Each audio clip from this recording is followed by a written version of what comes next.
नमस्कार साथियों, स्वागत है आपका ज्ञानकृत क्लासेस में। इस वीडियो में हम एनसीईआरटी ज्योग्राफी क्लास 6 के चैप्टर नंबर 7 को देखेंगे, जिसका नाम है हमारा देश भारत। इसमें हम सबसे पहले देखेंगे कि भारत की भौगोलिक स्थिति कैसी है, जलवायु और जनसंख्या किस प्रकार की है, अक्षांशीय और देशांतरीय विस्तार किस तरह से है, भारत के पड़ोसी देश कौन-कौन से हैं, भारत का राजनैतिक और प्रशासनिक विभाजन देखेंगे।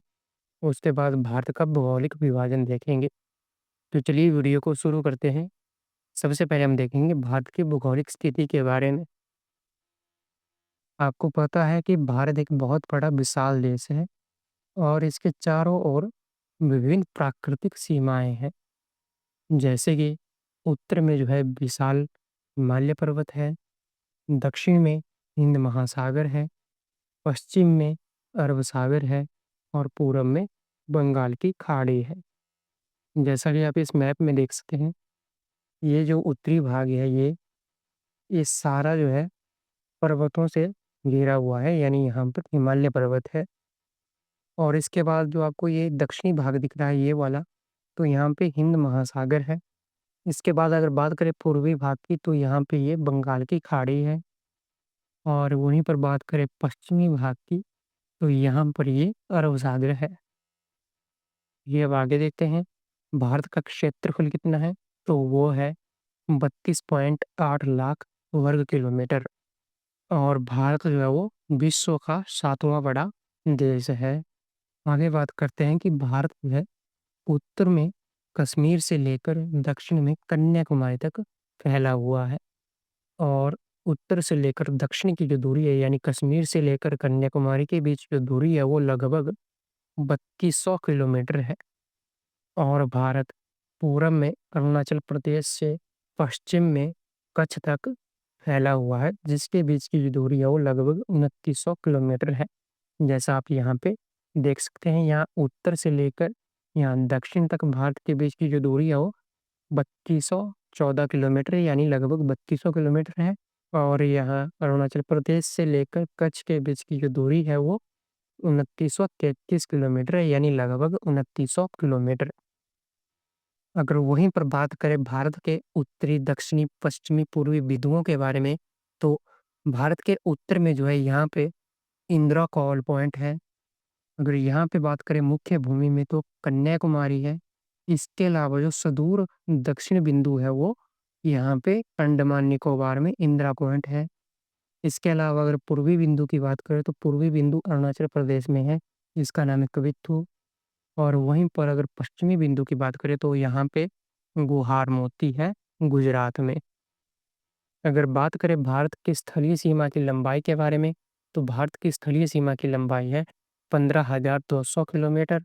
इसके अलावा अगर समुद्री सीमा की बात करें जो मुख्य भूमि पर है, तो वो है 6,200 किलोमीटर। अगर हम इसमें अंडमान निकोबार और लक्षद्वीप की तटीय सीमा को भी मिला लेते हैं, तो भारत की जो तटीय सीमा की कुल लंबाई है वो है 7,517 किलोमीटर। चलिए अब आगे बात करते हैं भारत की जनसंख्या व जलवायु के बारे में। तो भारत की जो जनसंख्या है 2011 के अनुसार तो 120 करोड़ से अधिक है, जो चीन के बाद दूसरे स्थान पर है, यानी भारत जो है विश्व में दूसरा सबसे अधिक जनसंख्या वाला देश है। इसके अलावा भारत में जलवायु, वनस्पति, वन्य जीव, भाषाओं में विविधता पाई जाती है। वहीं पर बात करें अगर भारत की जलवायु के बारे में, तो भारत में उष्णकटिबंधीय से लेकर समशीतोष्ण और अल्पाइन तक की जलवायु पाई जाती है। इसका अर्थ ये हुआ कि भारत में हर तरह की जो है जलवायु पाई जाती है। चलिए अब आगे जानते हैं भारत के अक्षांशीय और देशांतरीय विस्तार के बारे में। भारत जो है उत्तरी गोलार्ध में स्थित है और भारत के लगभग मध्य से जो है कर्क रेखा गुजरती है भारत के कुल 8 राज्यों से। और वे राज्य हैं गुजरात, राजस्थान, मध्य प्रदेश, छत्तीसगढ़, झारखंड, पश्चिम बंगाल, त्रिपुरा और मिजोरम। आगे बात करें अगर भारत के अक्षांशीय विस्तार के बारे में, तो भारत 8 डिग्री 4 मिनट उत्तरी अक्षांश से लेकर 37 डिग्री 6 मिनट उत्तरी अक्षांश तक फैला हुआ है। वहीं पर बात करें देशांतरी विस्तार के बारे में, तो भारत 68 डिग्री 7 मिनट पूर्वी देशांतर से लेकर 97 डिग्री 25 मिनट पूर्वी देशांतर तक फैला हुआ है। भारत के देशांतरी विस्तार में लगभग 29 डिग्री का अंतर है और इसी कारण भारत में जो है स्थानीय समय में अंतर पाया जाता है। अरुणाचल प्रदेश में सूर्योदय जो है वो गुजरात की तुलना में लगभग 2 घंटे पहले हो जाता है। इसलिए भारत में जो है मानक समय अपनाया गया है, जो 82 डिग्री 30 मिनट पूर्वी देशांतर से लिया जाता है। चलिए आगे हम इसको मैप में समझते हैं। आप यहाँ पे जो ये रेखा देख रहे हैं, ये जो रेखा है ये 8 डिग्री 4 मिनट उत्तरी अक्षांश है और यहाँ पे जो ये रेखा भारत को छूती है, ये रेखा 37 डिग्री 6 मिनट उत्तरी अक्षांश है। वहीं पर आप यहाँ पे देखेंगे तो ये जो रेखा है नीचे को आ रही है और भारत को यहाँ पे छूती है।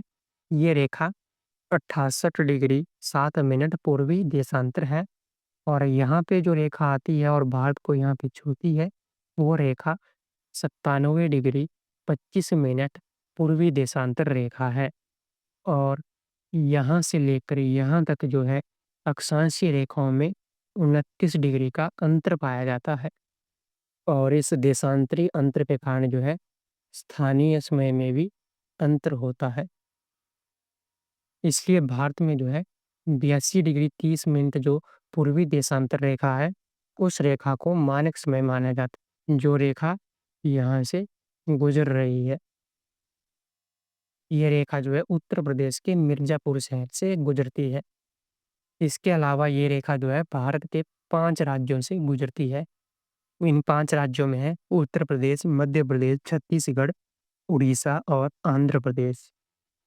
चलिए अब आगे बात करते हैं भारत के पड़ोसी देशों के बारे में। तो भारत के जो पड़ोसी देश हैं उनको हम 2 भागों में बाँट सकते हैं। एक में बाँट सकते हैं हम स्थलीय सीमा वाले देश और दूसरे में बाँट सकते हैं हम जलीय सीमा वाले देश। तो स्थलीय सीमा वाले देश जो हैं 7 हैं। इसी हिसाब से भारत के जो है कुल 9 पड़ोसी देश हैं। अगर बात करें स्थलीय सीमा वाले देशों में, तो उनमें आते हैं अफ़गानिस्तान, पाकिस्तान, चीन, नेपाल, भूटान, बांग्लादेश और म्यांमार। अगर बात करें जलीय सीमा वाले देशों के बारे में, तो उसमें है श्रीलंका और मालदीव। इन्हें भारत का पड़ोसी देश इसलिए कहते हैं, क्योंकि इनकी जो सीमाएँ हैं, वो भारत के साथ टच करती हैं। जैसा आप यहाँ पे देख सकते हैं, ये भारत के साथ पाकिस्तान की सीमा यहाँ पे टच करती है और ये वाला हिस्सा जो है यहाँ पे अफ़गानिस्तान की सीमा टच करती है। इस वाले हिस्से पे चाइना की, हालाँकि ये जो भाग है ये किसका है? तिब्बत का है। वहीं पर बात करें तो ये वाली जो सीमा रेखा है ये नेपाल के साथ और यहाँ पे भूटान के साथ, यहाँ पे जो है बांग्लादेश के साथ और यहाँ पे ये म्यांमार के साथ। ये जलीय सीमा वाले देश हैं ये 2 हैं, यहाँ पे श्रीलंका है और दूसरा यहाँ पे मालदीव है और भारत के जो कुल पड़ोसी देश हैं वो 9 हैं। चलिए अब आगे बात करते हैं भारत के राजनैतिक एवं प्रशासनिक विभाजन के बारे में। अगर बात करें भारत के कुल राज्यों के बारे में तो भारत में कुल 28 राज्य हैं और 8 जो हैं केंद्र शासित प्रदेश हैं। भारत की जो राजधानी है वो दिल्ली में स्थित है और भारत का सबसे बड़ा जो राज्य है क्षेत्रफल के हिसाब से वो राजस्थान है और सबसे छोटा जो राज्य है वो गोवा है। चलिए एक बार हम इनको मैप में भी देख लेते हैं और इनके साथ-साथ हम इनकी राजधानियों को भी जान लेते हैं। सबसे पहले हम जानेंगे राज्यों के बारे में, उसके बाद फिर केंद्र शासित प्रदेशों के बारे में। चलिए शुरुआत करते हैं हिमाचल प्रदेश से। तो हिमाचल प्रदेश जो है यहाँ पे है और हिमाचल प्रदेश की राजधानी जो है वो शिमला है। उसके बाद यहाँ पे बात करें तो ये पंजाब है और पंजाब की जो राजधानी है वो चंडीगढ़ है। उसके साथ ही यहाँ पे हरियाणा है और हरियाणा की जो राजधानी है वो भी चंडीगढ़ है। यहाँ पे उत्तराखंड है और उत्तराखंड की राजधानी जो है वो देहरादून है और यहाँ पे जो है उत्तर प्रदेश है और उत्तर प्रदेश की जो राजधानी है वो लखनऊ है और ये वाला भाग राजस्थान है और राजस्थान की राजधानी जो है जयपुर है। वहीं पर यहाँ पे गुजरात है और गुजरात की जो राजधानी है वो गांधीनगर है। यहाँ पे मध्य प्रदेश है और मध्य प्रदेश की जो राजधानी है वो भोपाल है। यहाँ पे छत्तीसगढ़ है और छत्तीसगढ़ की जो राजधानी है वो रायपुर है। उसी के साथ यहाँ ऊपर की तरफ ये झारखंड है और झारखंड की जो राजधानी है वो रांची है। और झारखंड से ऊपर की तरफ जो है बिहार है और बिहार की जो राजधानी है वो पटना है। और ये वाला जो भाग है ये पश्चिम बंगाल है और इसकी राजधानी कोलकाता है। यहाँ पे सिक्किम है और सिक्किम की जो राजधानी है वो गंगटोक है। उसके साथ यहाँ पे आसाम है और आसाम की जो राजधानी है वो दिसपुर है। और आसाम के ठीक नीचे जो है वो मेघालय है और मेघालय की राजधानी शिलांग है। और मेघालय से जो नीचे है यहाँ पे ये त्रिपुरा है और त्रिपुरा की राजधानी है अग्रताल। और त्रिपुरा के साथ ही यहाँ पे जो है मिजोरम है और मिजोरम की राजधानी है आइजोल। और मिजोरम से ऊपर की तरफ है मणिपुर। मणिपुर की राजधानी है इम्फाल। और मणिपुर के ठीक ऊपर है नागालैंड और नागालैंड की राजधानी है कोहिमा। वो है अरुणाचल प्रदेश और इसकी राजधानी है ईटानगर। चलिए अब आगे यहाँ पे बात करते हैं। तो ये वाला जो भाग है ये है महाराष्ट्र और महाराष्ट्र की जो राजधानी है वो है मुंबई। और यहाँ पे जो ये भाग आपको दिख रहा है ये है तेलंगाना और तेलंगाना की जो राजधानी है वो है हैदराबाद। और ये वाला जो भाग है ये वाला भाग है उड़ीसा और उड़ीसा की राजधानी है भुवनेश्वर।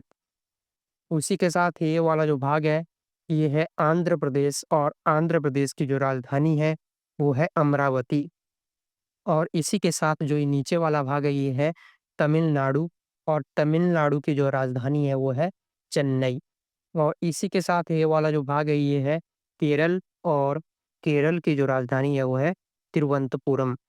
और इसी के साथ ये वाला भाग है कर्नाटक का और कर्नाटक की जो राजधानी है वो है बेंगलुरु। इसी के साथ ही यहाँ पे जो है गोवा है और गोवा की राजधानी है पणजी। चलिए अब बात करते हैं केंद्र शासित प्रदेशों के बारे में जो कि कुल 8 हैं। यहाँ पे है लद्दाख और लद्दाख की राजधानी है लेह। उसी के साथ यहाँ पे है जम्मू कश्मीर और जम्मू कश्मीर की जो राजधानी है वो है श्रीनगर। इसके अलावा यहाँ पे है दादर नगर हवेली और यहाँ पे है दमन और दीव और इनकी जो राजधानी है वो है दमन। आगे बात करें तो यहाँ पे है लक्षद्वीप और लक्षद्वीप की राजधानी है कवरत्ती। इसके बाद यहाँ पे है पांडुचेरी और पांडुचेरी की जो राजधानी है वो है पांडुचेरी। और यहाँ पे है अंडमान निकोबार और अंडमान निकोबार की जो राजधानी है वो है पोर्ट ब्लेयर। और यहाँ पे है चंडीगढ़ और चंडीगढ़ की जो राजधानी है वो चंडीगढ़ ही है। और यहाँ पे है दिल्ली और दिल्ली की राजधानी दिल्ली है। और दिल्ली एक केंद्र शासित प्रदेश होने के साथ साथ भारत की राजधानी भी है। चलिए अब आगे बात करते हैं भारत के भौगोलिक विभाजन के बारे में। भारत को 6 प्रमुख भौगोलिक क्षेत्रों में बांटा गया है जिसमें पहला है पर्वत, दूसरे हैं पठार, तीसरे हैं मैदान, चौथा है मरुस्थल, पांचवा है तटीय क्षेत्र और छठा है द्वीप समूह।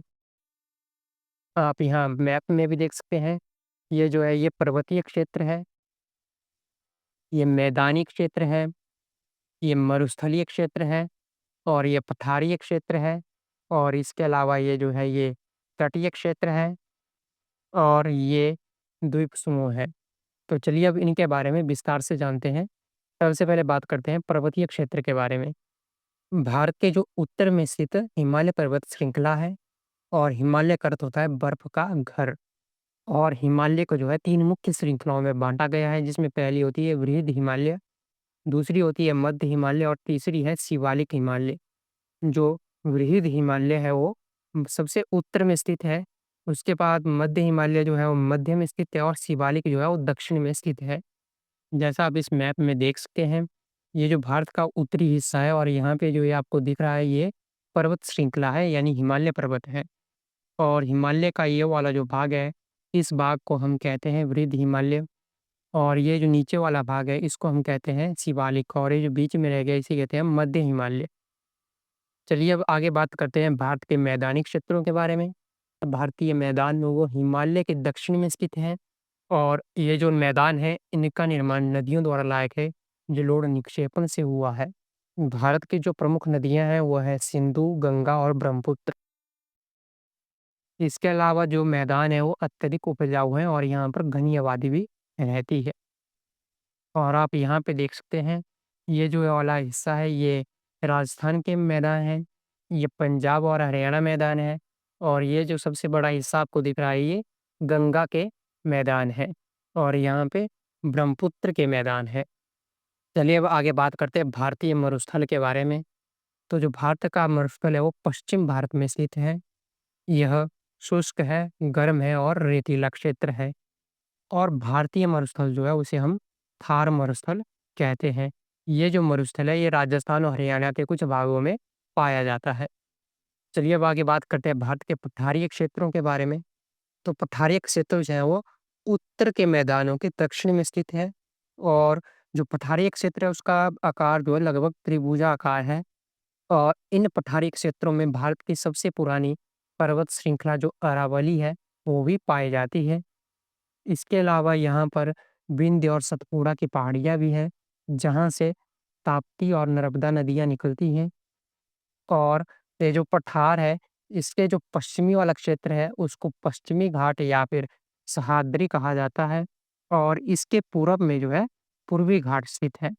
आप यहाँ पे देख सकते हैं, ये कुछ इस तरह का पठारीय क्षेत्र है। और इसमें जो कुछ प्रमुख पठार है वो है मारवा का पठार, मालवा का पठार, बुंदेलखंड का पठार, बघेलखंड का पठार, छोटा नागपुर पठार, शिल्लोंग पठार, दंतकारण्य पठार, डेक्कन का पठार, तेलंगाना पठार और कर्नाटक का पठार। चलिए अब आगे बात करते हैं भारत के तटीय क्षेत्र के बारे में। भारत के पश्चिमी घाट के पश्चिम में तथा पूर्वी घाट के पूरब में जो है तटीय मैदान स्थित है। पश्चिमी घाट संकरा है और जो पूर्वी घाट है वो चौड़ा है। इन तटीय क्षेत्रों में कुछ प्रमुख नदियां बहती हैं, जिसमें है महानदी, गोदावरी, कृष्णा और कावेरी।